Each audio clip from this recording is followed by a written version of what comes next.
I mean, you can probably live in Russia, could you? I could live in Russia, yeah. Has there ever been a desire to? So that's a story. Oh, Lord. Okay. We weren't going to talk about Trump, but I think I'm going to have to talk about Trump. Yeah. Because this was 2016. My wife is from Belarus. I stole her from her parents. Almost literally. She was the kind of person, you might want to qualify that. This is YouTube. Yeah. Please don't. That's true. Yeah. Leave that where it was. It's a joke. Yeah. No, I mean that she's the kind of person that her entire outlook on life is America is the great Satan. Okay. Nothing can possibly be good coming from America. And then I show up and I'm like, let's go. And she's like, okay. And they're a very traditional family. And at the wedding, her mother kind of said, you must follow your husband. And so that's why I make the joke that I stole her, because her entire heart, her entire everything was there. She has her sisters there. They have their extended family. Her father's a priest. He's built 4 or 5 churches, 2 monasteries. Wow. Very active, wonderful man. So it was hard for her. So we decided we would try out the Belarus experience. Now, Belarus is different from Russia. It's quite different. Russia is a behemoth, and you do very much feel the hangover from the Soviet system in Russia. Ironically, much more than in Belarus, in spite of the fact that the Western media would paint Lukashenko as the final dictator in Europe, which is what they said before the war. Of course, now they're calling Putin that. But in Russia, you do feel that there's a lot of corruption. It's palpable. There's this general sense of kind of, if I don't know you, I will swindle you because I have to. Otherwise, because it's a matter of survival. But Belarus is a big family. It's largely an agrarian society to this point. Like, they make their money selling tractors. That's one of the biggest inputs into the GDP. And they call their president, not the ones who are more Western leaning, but the vast majority of the people there call him Daddy. That's what they call him. That's what I call Trump. So. One of the reasons we went is because we were so sick of the whole election cycle, and we were totally convinced it was going to be Hillary Clinton. So we thought, if ever, it's going to be now. So I was back there. In the day. You moved during that time. Yes, we were there during the election cycle in Russia, looking at election returns in the middle of the night. I couldn't believe it. I was like, what? Yeah. I leave and this is what happens. My goodness. But it was very difficult for us to be there for. It was in the middle of winter.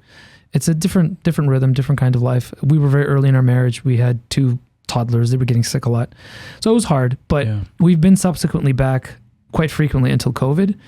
And there's something about the rhythm of life there. It's a lot simpler. The people are a lot gentler. They're a lot kinder. And think about Americans, right?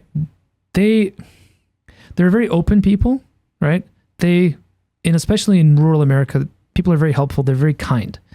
Upstate New York, where I live, if you're sitting with, I remember this one time I was traveling on a Chinese bus, and that's a thing, on a Chinese bus to New York City from near Albany.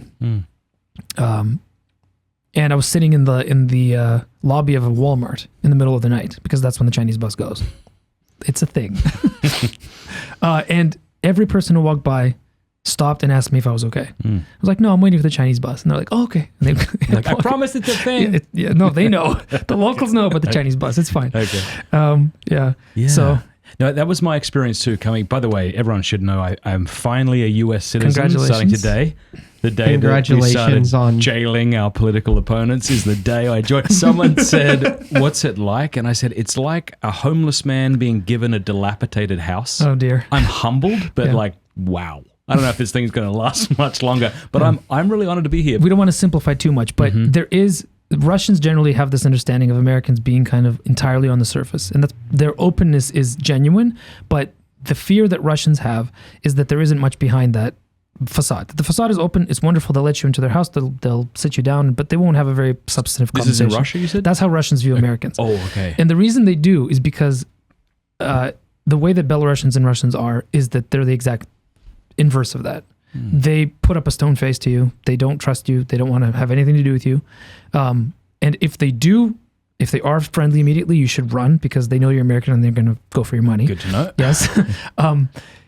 But if you get past that initial, so you know how the Russian hut has 3 parts to it, like the cosmos. You know, everything in Russia is tripartite, like the Trinity and it, like all the symbolism in the liturgy and all that. Like, you know, this is how it is.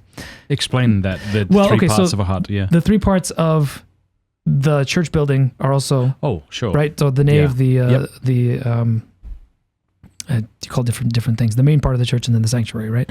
So same thing in the Russian house. There's an entrance, which is the place where you put everything in winter that you don't worry about freezing. Mm-hmm. Then there's the main part, which is the warm part, and then there's the heart, which is the hearth, because the Russian hearth is not in the center of the hut.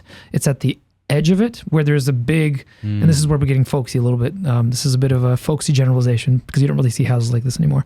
But that's how the village hut would have been. You would have this stove at the end of the house that would take up the entire wall, and it would have a ledge on top, and that's the warmest and the best place to sleep.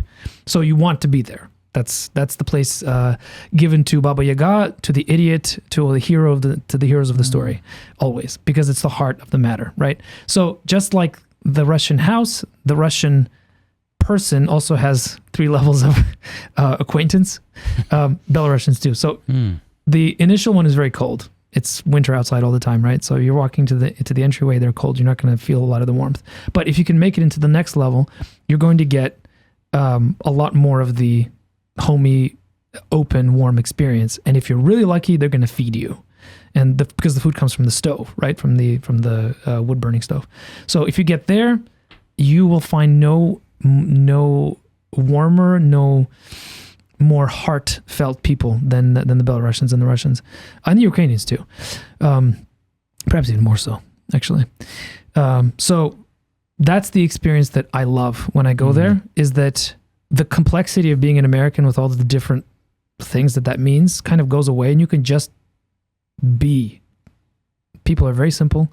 They don't have a lot of desires, not a lot of aspirations. It's a poor country, but if you are part of the family, it's the most warm and welcoming thing you will ever experience. So that's always, I could live there, yeah. But at this point, with the war and everything, no. Hey, thanks for watching that clip. Would you like this beautiful, very high quality, definitely not made in China, not that there's anything wrong with that, Pints with Aquinas beer stein for free, sent to your door? Would you also like a copy of The Jill sent to your door 4 times a year? This is the Pints with Aquinas newspaper, by the way. If you do, go to mattfrad.locals.com and become an annual supporter for any amount. We'll send you that stuff for free, and you get a bunch of other free things in return. You'll get more information by going over to mattfrad.locals.com. Thanks.